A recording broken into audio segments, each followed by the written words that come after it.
Hola, soy el doctor Matías Casas y en la siguiente clase les voy a hablar sobre la modalidad peritoneal de las terapias de reemplazo renal, las características de esta, las indicaciones y complicaciones que se pueden ocurrir durante la terapia.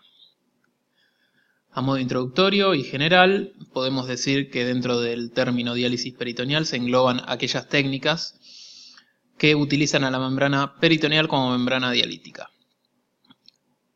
En general, la diálisis peritoneal es una técnica sencilla que consiste en la infusión de una solución dentro de la cavidad peritoneal, que luego de un periodo de tiempo determinado, en el que se produce la transferencia de agua y solutos entre la sangre y la solución dialítica, se drena ese líquido parcialmente equilibrado.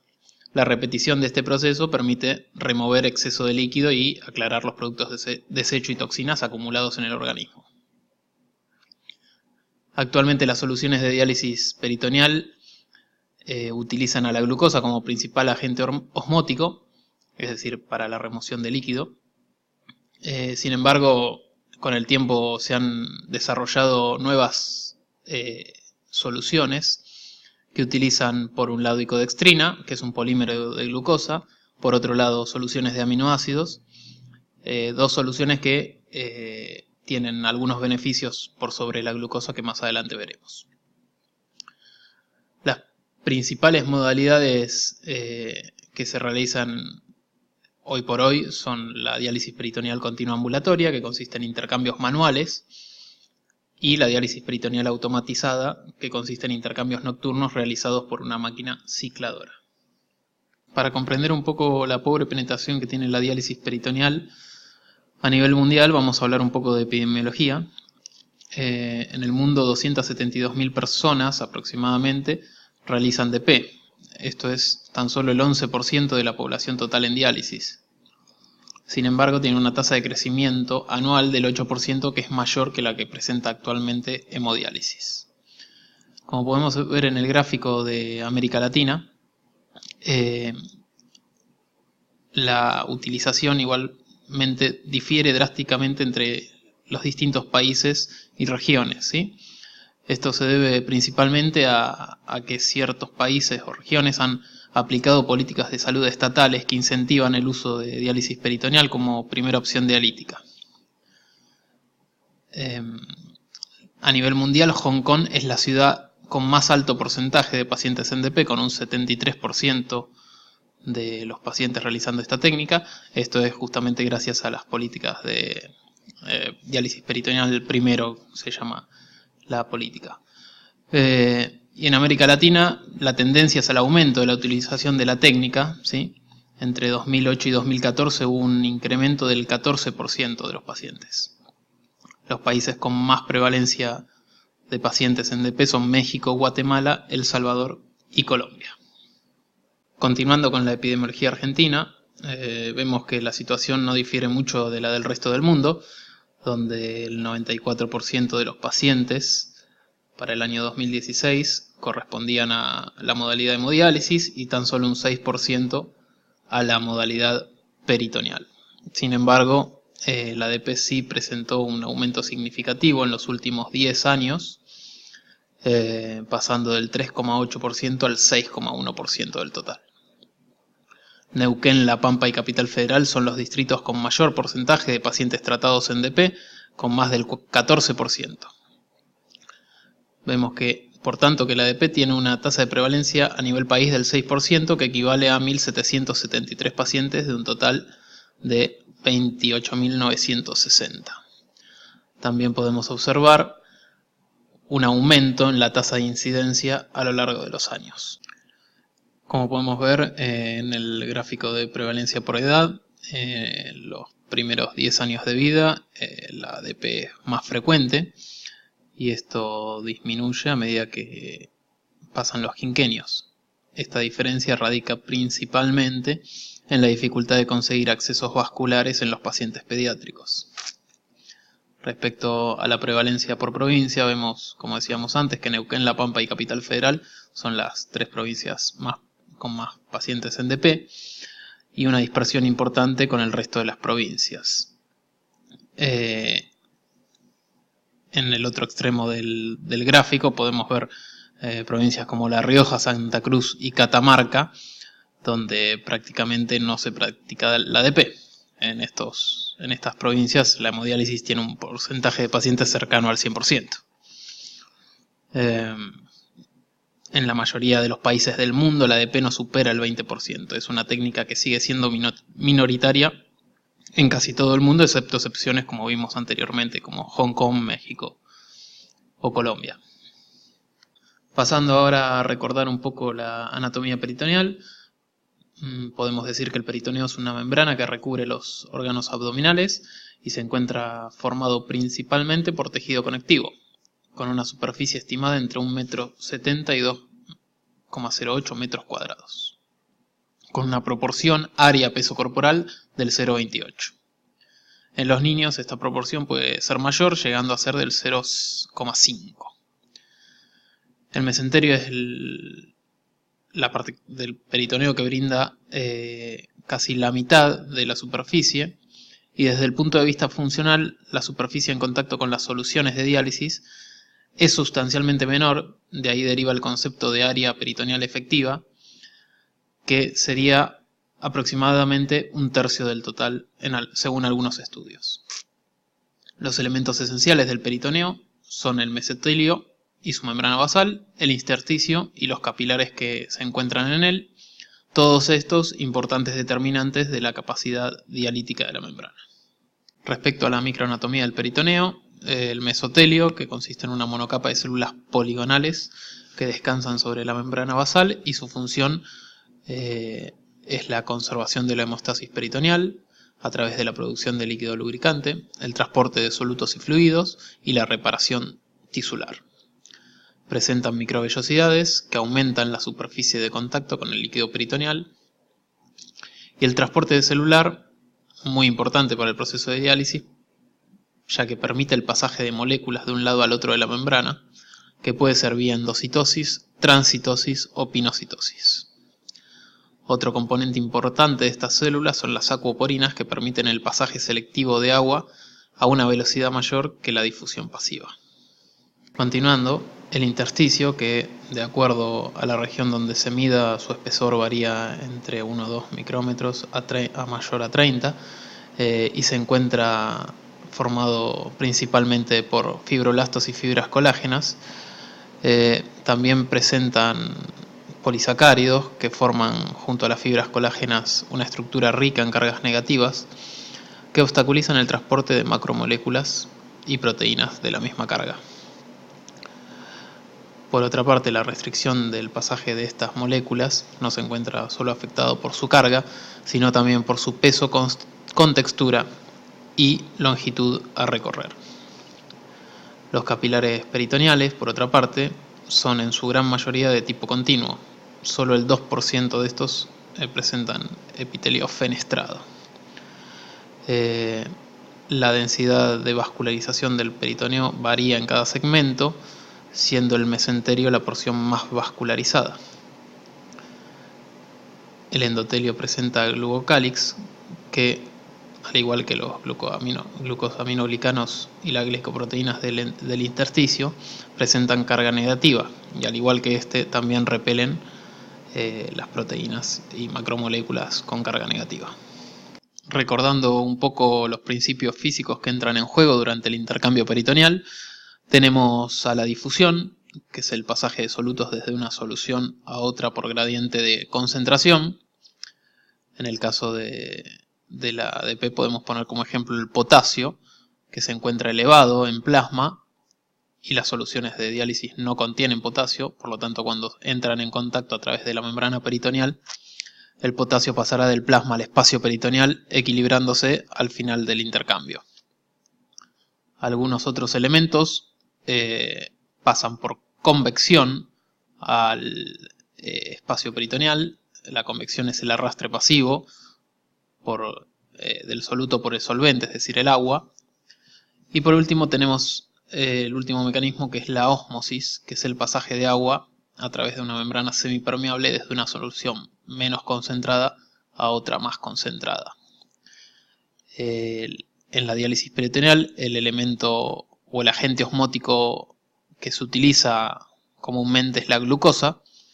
Las soluciones peritoneales tienen altas concentraciones de glucosa y con esto se consigue una ultrafiltración positiva. Y la glucosa, a pesar de que se reabsorbe en el peritoneo, es capaz de mantener un volumen intraperitoneal suficiente para una permanencia entre 6 y 8 horas. Para intentar explicar el transporte peritoneal y el movimiento de moléculas y agua a través de la membrana se propusieron varios modelos matemáticos, entre los cuales el más aceptado en la actualidad es el modelo de los 3 poros. Lo que postula este modelo es que la principal barrera para el transporte son los capilares, que contienen 3 distintos poros. Los poros pequeños, con un radio de 40-50 Armstrong, que corresponden a la unión entre las células endoteliales, y son el responsable del 90% del coeficiente de ultrafiltración peritoneal total. Los poros grandes, por otro lado, que tienen un radio de 250 Armstrong, que corresponden al espacio interendotelial venular y son responsables del 8% del coeficiente de ultrafiltración peritoneal total. Estos poros participan en el transporte de macromoléculas por convección casi sin restricción.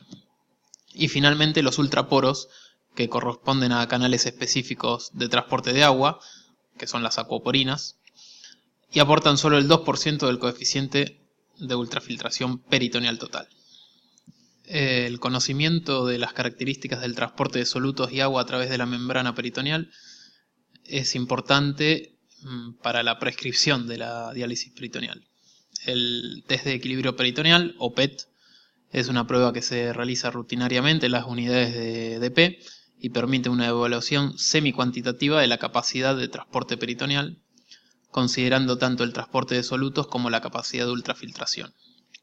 Y se basa en la velocidad con que se equilibran las concentraciones de determinado soluto entre el plasma y la solución de diálisis. De esta forma, la relación entre la concentración de un soluto entre el dializado y el plasma, que se mide a las 0, 2 y 4 horas, indica la velocidad con que se transporta ese soluto, permitiendo clasificar al paciente en 4 categorías: transportador alto, promedio bajo y bajo. Un valor de dP que se acerca a 1 indica que el transporte del soluto entre el dializado y el plasma es alto y que por lo tanto la permeabilidad a ese soluto, la permeabilidad de la membrana es alta. Lo opuesto ocurre en el caso de tener un valor de dP bajo, resultado que permite catalogar al paciente como medio bajo o bajo, ¿sí? En algunas publicaciones el término alto y bajo se está intentando reemplazar por el término rápido y lento respectivamente. Para el caso de la glucosa, se establece la relación entre la glucosa en los tiempos de hora 0, 2 y 4 contra el tiempo 0, ¿sí? Siendo lo característico que a mayor tiempo la relación sea más baja, dado que la concentración en el líquido peritoneal de la glucosa disminuye por efecto de la degradación, absorción y dilución del azúcar por efecto del agua. Así, mientras menor sea la relación a la hora 4 del test, mayor es la capacidad del transporte peritoneal para la glucosa y viceversa. Posteriormente, el resultado del PET se debe reflejar en la prescripción de diálisis del paciente, en especial en la duración de los intercambios. Un transportador rápido o alto, que alcanza rápido o tempranamente el punto de equilibrio de solutos, debe ser dializado con ciclos cortos, idealmente no más de 2 horas de duración, y para estos tipos de pacientes es ideal la diálisis peritoneal automatizada, que más adelante vamos a ver en qué consiste. A la inversa, un transportador bajo o lento va a requerir ciclos más prolongados para permitir alcanzar el pico de ultrafiltración y de depuración de toxinas. La elección incorrecta de una modalidad de diálisis resultará inevitablemente en la sobrecarga de agua y sodio, y con las consecuencias previsibles como hipertensión y compromiso cardiovascular. Bien, ahora pasando a las modalidades de EP, la diversidad de estas modalidades, tanto en su forma manual como automática, permiten establecer, según criterios funcionales marcados por el PET, como recién vimos, y en base a objetivos terapéuticos de dosis de diálisis adecuada, tratamientos individualizados para cada paciente. En diálisis peritoneal se establece la modalidad adecuada en función del PET, el grado de función residual y la superficie corporal. También hay que considerar aquellas situaciones donde los volúmenes de ultrafiltrado son bajos. En estos casos existen suficientes alternativas dentro de la diálisis peritoneal, como nuevas soluciones de diálisis, diferentes esquemas terapéuticos y sistemas de tratamiento, que nos permiten alcanzar nuestros objetivos sin necesidad de usar en forma indiscriminada soluciones con altas concentraciones de glucosa, que a largo plazo tienen un efecto negativo sobre la función de la membrana peritoneal. Entonces podemos, dentro de las modalidades, mencionar a la diálisis peritoneal intermitente, actualmente en desuso, pero que es, en algunos países de bajo desarrollo socioeconómico aún hoy se siguen usando, que son sesiones de número limitado de intercambios, entre 15 y 20, con una estancia peritoneal corta, ¿sí? Y el paciente tiene que ir al hospital o al centro hospitalario donde se realice el tratamiento para hacerlo, no se realiza en el domicilio. También es útil en los pacientes en situación de calle. La diálisis peritoneal continua ambulatoria, que son intercambios manuales, ¿sí? El paciente se instila el líquido que permanecerá durante unas horas en la cavidad peritoneal y posteriormente se lo drena para nuevamente instilarse una nueva solución, ¿sí? Esto se realiza 3 o 4 veces por día de acuerdo a las necesidades terapéuticas, y durante la noche y durante el día el paciente todo el día tiene el abdomen con líquido. La diálisis peritoneal automatizada, en este caso es una máquina cicladora la que va a realizar el tratamiento. El paciente antes de acostarse se conecta a la máquina instila y drena el líquido automáticamente, el paciente no tiene que hacer nada y habitualmente se hace entre 8 y 10 horas durante la noche con intercambios variables entre 4 y 6 intercambios, de acuerdo nuevamente a los requerimientos del paciente. Y la diálisis peritoneal continua cíclica, que es una variante de la DPA, como podemos ver en el gráfico, el paciente a la noche se conecta a la máquina cicladora y durante el día esa máquina le va a dejar una última infusión que el paciente la va a tener durante el día y a la noche al acostarse se la va a drenar. A veces durante el día el paciente puede hacer un intercambio manual o no, eso de acuerdo a lo que considere el nefrólogo. Con respecto a las soluciones peritoneales, estas obviamente son estériles, contienen agua, electrolitos, una base como tampón que suele ser lactato y un agente osmótico que, como decíamos antes, habitualmente es la glucosa. Las concentraciones de electrolitos suelen variar muy poco, no contienen nada de potasio. La concentración de sodio varía entre 132 y 134 y la de calcio suele variar entre 1,25 y 1,75 milimoles por litro. Las bolsas de menor contenido de calcio se utilizan en los pacientes que tienen enfermedad ósea dinámica, donde las altas concentraciones y el balance positivo de calcio suele empeorar esta situación.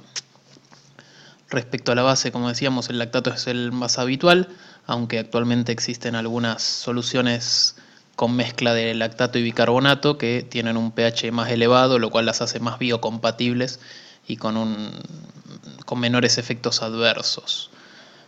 Las concentraciones de glucosa varían de 1,5 a 4,25. Las concentraciones más altas consiguen mayores ultrafiltraciones, pero también hay que tener en cuenta que una carga importante de glucosa prolongada en el tiempo es dañina para el peritoneo, generando esclerosis del mismo.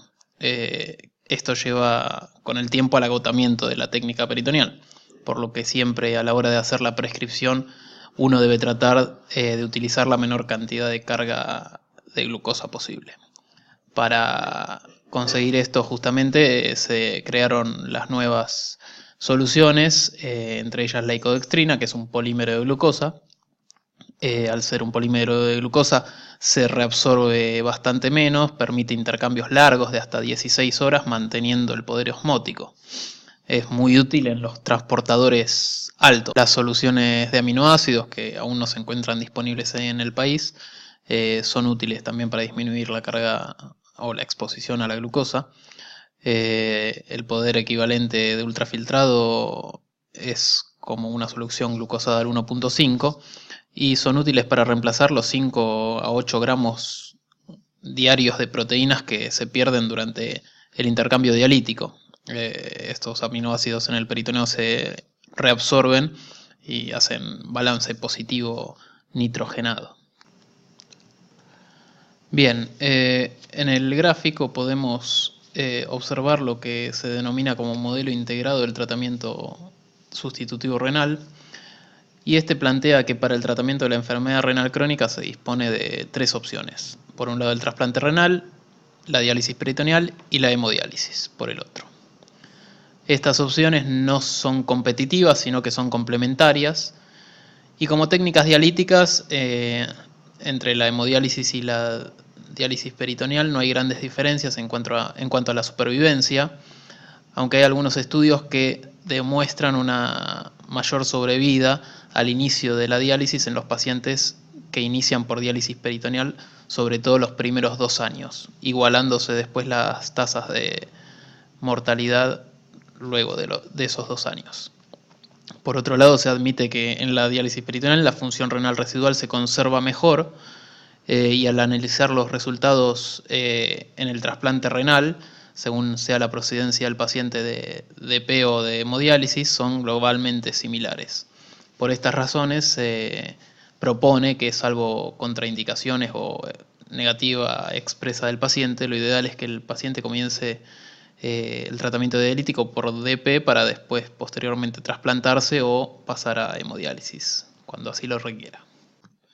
Bien, algunas potenciales ventajas de la diálisis peritoneal sobre la hemodiálisis serían una mejor preservación de la función renal residual, como decíamos antes, un mejor control del metabolismo fosfocálcico, inclusive llegando a estos pacientes a tener una alta incidencia de enfermedad ósea dinámica, un mejor control de la anemia en general porque no hay pérdidas hemáticas, que sí ocurren en hemodiálisis, además tiene menores costos y una preservación del sistema vascular de los miembros para futuros accesos vasculares.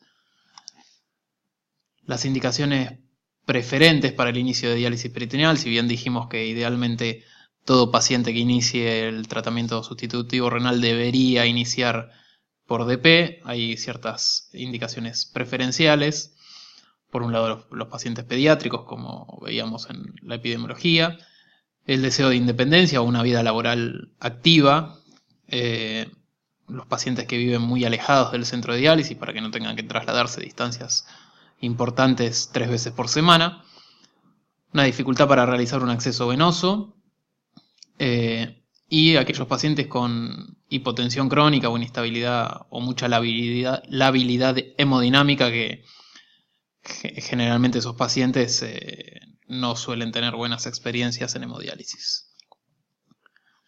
Dentro de los requisitos para el inicio de la diálisis peritoneal, entre los personales tenemos la autonomía suficiente del paciente para el autocuidado, necesita también una libre aceptación de la técnica, obviamente, tener hábitos higiénicos que son bastante necesarios para la técnica, una agudeza visual y auditiva mínima como para generar la conexión sin riesgo de infectarse, capacidad intelectual suficiente para entender las indicaciones de enfermería y médicas, y una habilidad manual suficiente, obviamente, de nuevo, para generar una conexión segura. Y en el entorno siempre es importante y en general necesario un apoyo familiar por si el paciente sufre algún accidente y no puede realizar el cambio, que haya algún familiar que pueda hacer la conexión. Dentro de las contraindicaciones absolutas y relativas para la terapia, no son muchas. Las adherencias peritoneales por cirugías previas es una. El paciente tiene que tener muchas adherencias como para no poder realizar la terapia. Trastornos psiquiátricos graves, la falta de colaboración del paciente, obviamente, y la incapacidad física para el autocuidado.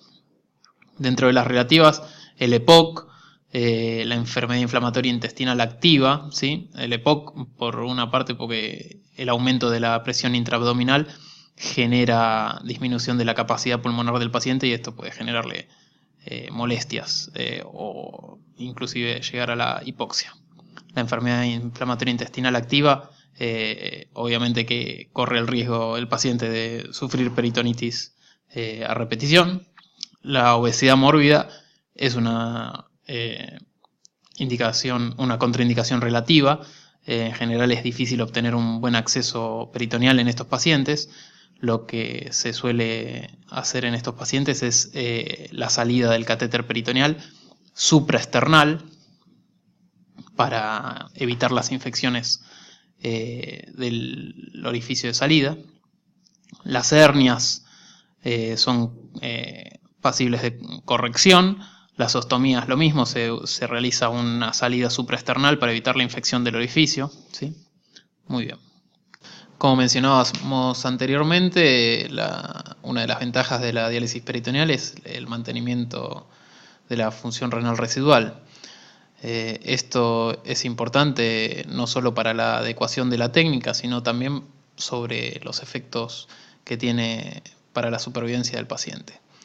La función renal residual mejora las funciones endocrinas, el control del metabolismo fosfocálcico, reduce las necesidades de eritropoyetina, ayuda a regular el volumen y el balance electrolítico por el mayor excreción de sodio y agua, mejora los parámetros nutricionales, disminuye la incidencia de peritonitis, reduce el estado inflamatorio del organismo y en definitiva mejora la calidad de vida. Por otro lado, permite la depuración de moléculas medianas y grandes, moléculas que no se eliminan bien por la membrana peritoneal. Además, los pacientes con función renal residual tienen más apetito, comen más y su mayor ingesta proteica mejora los parámetros de albúmina, prealbúmina y proteínas totales. Además, como se mantiene la producción de eritropoyetina y de vitamina D, se genera un mejor control de la anemia con menores necesidades de eritropoyetina y un mejor control del hiperparatiroidismo. La función renal residual finalmente está relacionada con un menor riesgo de muerte, un descenso del aclaramiento de creatinina semanal de 5 litros por metro cuadrado está asociado a un 75% del incremento en el riesgo relativo de muerte y con un incremento del riesgo relativo de fallo en la técnica y una mayor incidencia de hospitalización. Por todo esto es importante el mantenimiento de la función renal residual. Algunas estrategias para preservar la función renal residual, justamente por el beneficio que trae a la supervivencia de los pacientes, son utilizar modalidades continuas de EDP por sobre modalidades con cicladora. El punto de corte donde se vio mayor sobrevida del paciente es 250 mililitros por día. Por lo tanto, por debajo de ese número ya no es importante si el paciente orine o no orine, por lo menos para la sobrevida. Las nuevas soluciones con menos productos de degradación de la glucosa, como son la icodextrina, generan menos inflamación y por lo tanto una mayor preservación de la función renal residual. Siempre es importante el uso de diuréticos, sobre todo la furosemida, para utilizar menor carga glucosa y, como veíamos antes, menor inflamación. Y el uso de algunas drogas como los IECA, las estatinas y los antagonistas de los canales de calcio que preservan la función renal residual tanto en prediálisis como durante la etapa dialítica.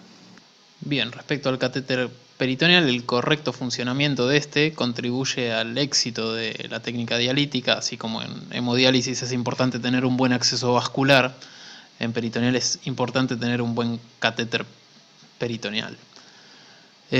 Como vemos en la imagen, hay distintos tipos de catéteres, algunos rectos, otros con cola de chancho, algunos con un solo CAF, otros con 2 CAF, otros en cuello de cisne, otros rectos. Así como hay distintos tipos de catéteres, también hay distintas técnicas de inserción del mismo.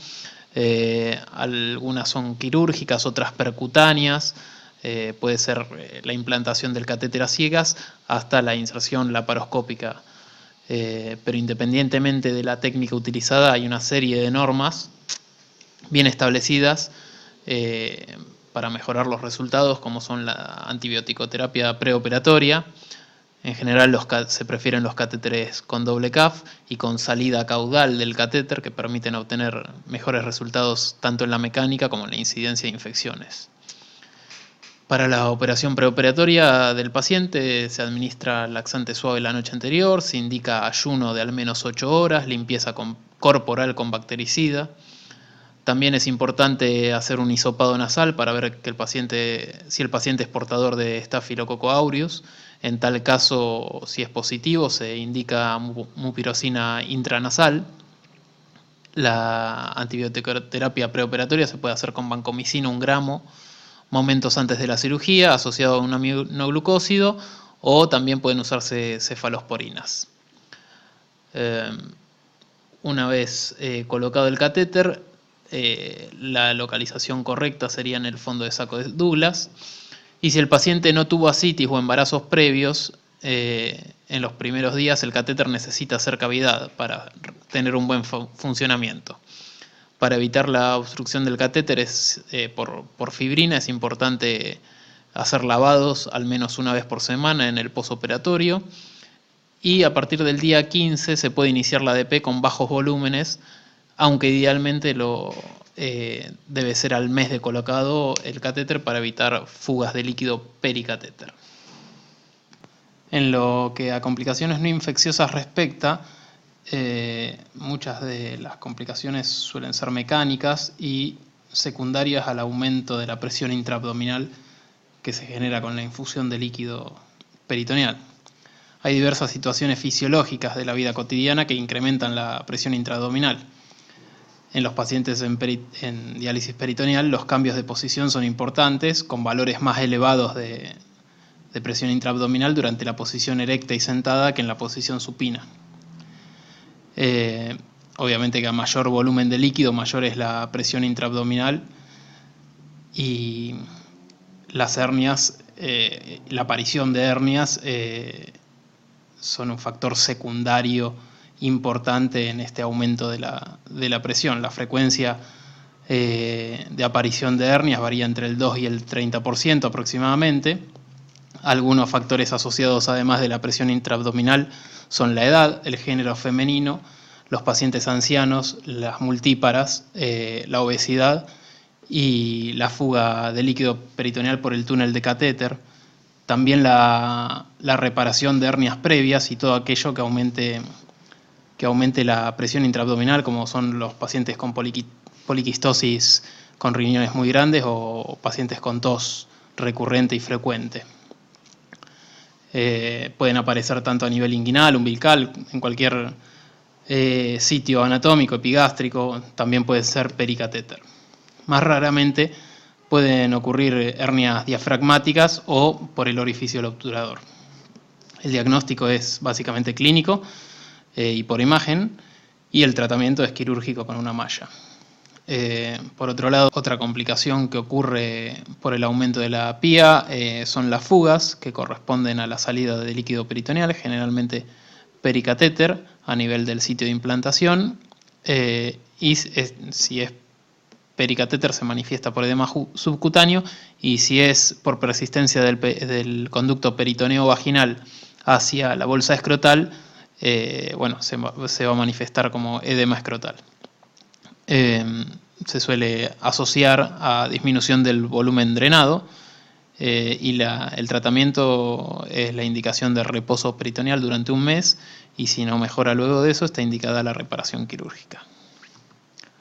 Luego tenemos el hidrotórax, que es el paso de líquido dialítico a la cavidad pleural a través de defectos diafragmáticos congénitos o adquiridos. Aparece aproximadamente en un 2% de los pacientes, es más común del lado derecho y en las pacientes del sexo femenino, y es común que se presente al inicio de la diálisis peritoneal. Si el volumen es pequeño, el paciente va a estar asintomático, y si tiene un volumen mayor va a cursar con disnea, dolor torácico y un bajo volumen de drenado. En la radiografía de tórax se ve derrame pleural y se diagnostica a través de una toracocentesis con un líquido pleural elevado en glucosa. También se pueden utilizar técnicas radioisotópicas que muestran el paso del radiotrazador a la cavidad pleural. El tratamiento también se intenta reposo peritoneal durante 3 a 4 semanas, y si el defecto continúa, se puede intentar la pleurodesis con tetraciclinas o talco, cirugía o finalmente el paso a hemodiálisis. Posteriormente tenemos el hemoperitoneo, que es más frecuente en mujeres fértiles y en relación a la menstruación o la ovulación. Estos suelen ser hemoperitoneos leves, y otras causas que lo generan son traumatismos, decúbito del catéter, esclerosis peritoneal, neoplasias, trastornos de la coagulación, pancreatitis, colecistitis o rotura de aneurisma de aorta.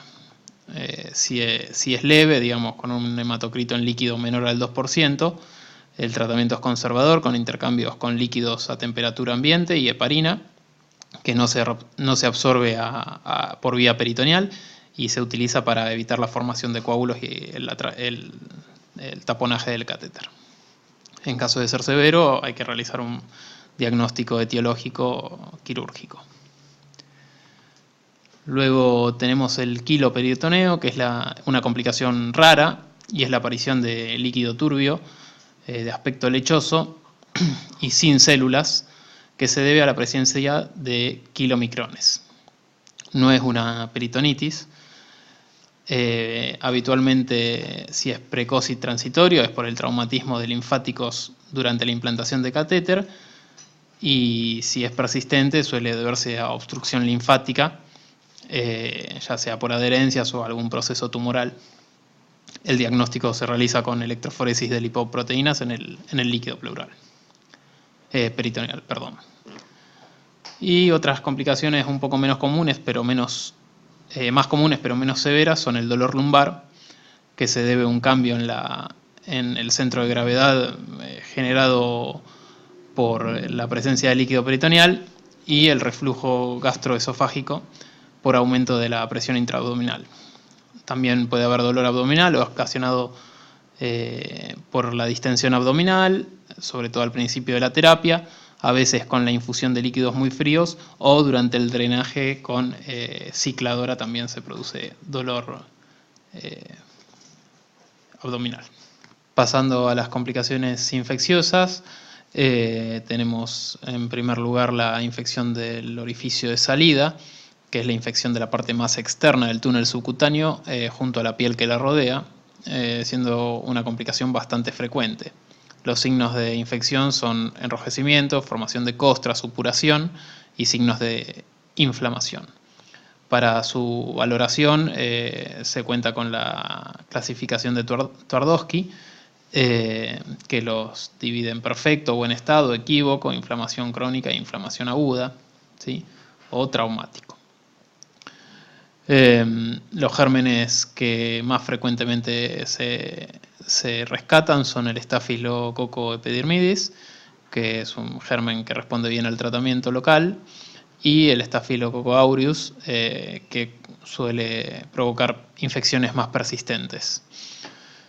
El tratamiento es la cura local con suero salino hipertónico o iodopovidona más de 2 veces al día, ¿sí? Con lo que suele ser suficiente en las infecciones leves y tratadas precozmente. Si esto no da resultado, uno puede iniciar tratamiento antibiótico durante por lo menos 2 semanas según el cultivo y el antibiograma.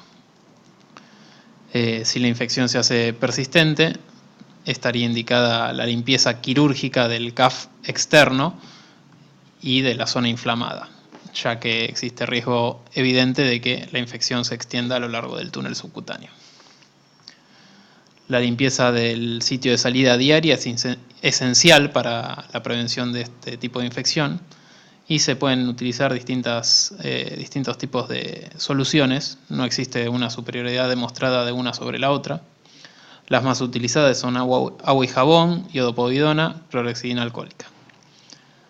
También están indicadas cremas antibióticas de manera profiláctica como pirocina o gentamicina.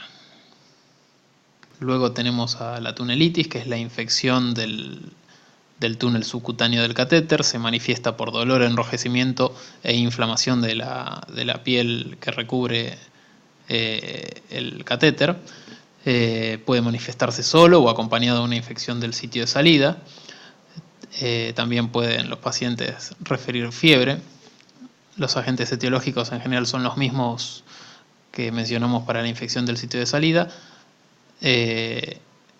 La pseudomona es el agente etiológico que genera las tunelitis más severas y de difícil resolución. En general son persistentes o recurrentes. El tratamiento es antibiótico, que puede ser por vía oral o endovenosa. Si no mejora luego de 4 semanas de tratamiento, está indicada la extrusión del CAF externo, también conocida como marsupialización, que es una maniobra quirúrgica de salvataje del catéter, que consiste en la resección en bloque de la piel y tejidos circundantes a la infección, así como el afeitado del CUF. En la imagen podemos ver una tunelitis que tuvo una extrusión espontánea del CAF externo, y a la derecha los antibióticos más habitualmente usados tanto en infección del sitio de salida como en tunelitis. Por último, la peritonitis bacteriana, que es la complicación o una de las complicaciones más graves de la diálisis peritoneal. Es la primera causa de abandono de la técnica y de hospitalización del paciente. Habitualmente la vía de entrada de los gérmenes son periluminal o a través de la luz del catéter. Otras vías son transmural desde el tubo digestivo, hematógena o retrógrada desde los órganos genitales femeninos. La primera manifestación clínica que encontramos es la presencia de un líquido turbio. El paciente debe estar entrenado para reconocer y avisar inmediatamente al equipo médico. Pero el líquido turbio por sí solo no es un diagnóstico de peritonitis. Otras causas de líquido turbio se pueden ver en peritonitis químicas, peritonitis eosinofílica, que se ve con leucodextrina, el hemoperitoneo, la presencia de células malignas en el líquido, el quiloperitoneo o una muestra tomada de un abdomen sin líquido. Otras manifestaciones que suelen estar presentes son el dolor abdominal y menos frecuentemente la fiebre. Lo que siempre tiene que estar presente es un recuento elevado de leucocitos en el líquido, a predominio polimorfonuclear, neutrofílico, para ser más preciso. La etiología más frecuente es la bacteriana, pero puede ser también secundaria a hongos, que es más severa. Y dentro de las bacterianas, los gérmenes, los agentes etiológicos más frecuentes son los gram positivos, de la flora de la piel, y en menor proporción los gram negativos. En general, microorganismos entéricos. Dentro de los gram positivos, los más frecuentes son el Staphylococcus epidermidis y el aureus. que habitualmente ingresan al peritoneo porque el paciente no cumple con las medidas de asepsia para manipular el sistema. Dentro de los gram negativos predominan las enterobacterias, como decíamos antes. Sin embargo, también hay un aumento en el rescate de Pseudomonas aeruginosa que, al igual que en la tuneritis, genera peritonitis de difícil resolución. El tratamiento es con antibiótico intraperitoneal, lo realiza el paciente en su domicilio y se debe implementar de manera inmediata. Se inicia con un esquema de amplio espectro y luego el resultado de los cultivos se ajusta de acuerdo al resultado y al antibiograma. De acuerdo al germen se debe prolongar por 14 o 21 días. Bien, para concluir podemos decir que la diálisis peritoneal es una técnica simple, accesible y que permite obtener iguales resultados que la hemodiálisis en el tratamiento de la enfermedad renal crónica. Es una técnica subutilizada en el mundo por distintos factores, pero quizás el más importante es por un desconocimiento de la técnica. Es una técnica que se adapta a las necesidades de los pacientes con muy pocas contraindicaciones absolutas. Para realizar una correcta indicación dialítica es necesaria una valoración exacta del paciente y del tipo de peritoneo que éste tiene. Es una técnica que permite una mayor preservación de la función renal residual con sus mencionados beneficios. Y dentro de las complicaciones, la más grave, la peritonitis, es pasible de tratamiento intraperitoneal con buena evolución y sin necesidad de internar al paciente. La bibliografía al que esté interesado puede leer para ampliar un poco algunos de los temas que tocamos durante la clase, y les agradezco su atención. Cualquier duda o consulta me pueden enviar un mail al mail que figura ahí abajo.